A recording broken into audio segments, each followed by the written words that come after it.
ఈ దానికి కరెక్ట్గా ఉదయం 9 గంటలకు బీసీల రాజకీయ పార్టీ రాబోతుందనేటువంటి అంశాన్ని మేము ప్రకటించడం, గంటన్నర తర్వాత ఈ కార్యాలయం పైన మా పైన హత్యాయత్నం జరగడం, కల్వకుంట్ల కవిత ప్రేరేపించి ఇక్కడికి తోలిచి హత్యా ప్రయత్నానికి పాల్పడింది.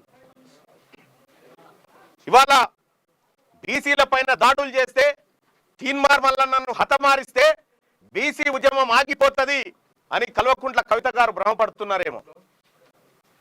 కానీ ఇవాళ నా ఆఫీస్ మొత్తం రక్తపు మరకలతో నిండిపోయింది. ఈ రక్తపు మరకల సాక్షిగా చెప్తా ఉన్నాం, తెలంగాణ రాష్ట్రంలో బీసీలము బరాబర్ రాజకీయం చేయబోతా ఉన్నాం, రాజకీయ పార్టీగా ముందుకు రాబోతా ఉన్నాం.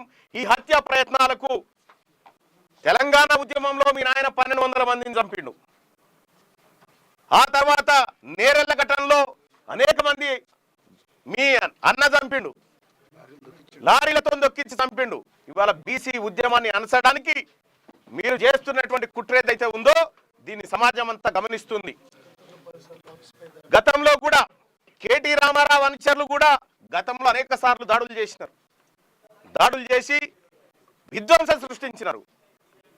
దాదాపుగా 60-70 సార్లు నా మీద కేసులు పెడితే ఏ ఒక్క రోజు కూడా తీన్మార్ మల్లన్న కానీ మా ఆఫీస్ సిబ్బంది కానీ ఎవరిపైన ఒక చేయి వేసిన పాపాన పోలేదు. మేమంత సామరస్యంతో ఉన్నాం. కానీ వాళ్ళ కల్వకుంట్ల కవిత గారు ఈ రకమైనటువంటి హత్యా ప్రయత్నాలకు కూడా స్కెచ్లు వేస్తారన్న విషయం ఇయాలనే అర్థమవుతా ఉంది. ఖచ్చితంగా తెలంగాణ రాష్ట్ర వ్యాప్తంగా బీసీలంతా ఎక్కడికక్కడ కల్వకుంట్ల కవిత దిష్టి బొమ్మలు నలగబెడతా ఉన్నారు. బీసీలను అనగదొక్కాలని చూస్తున్నటువంటి ఆమె పైన చర్యలు తీసుకోవాలని డిమాండ్ చేస్తా ఉన్నారు.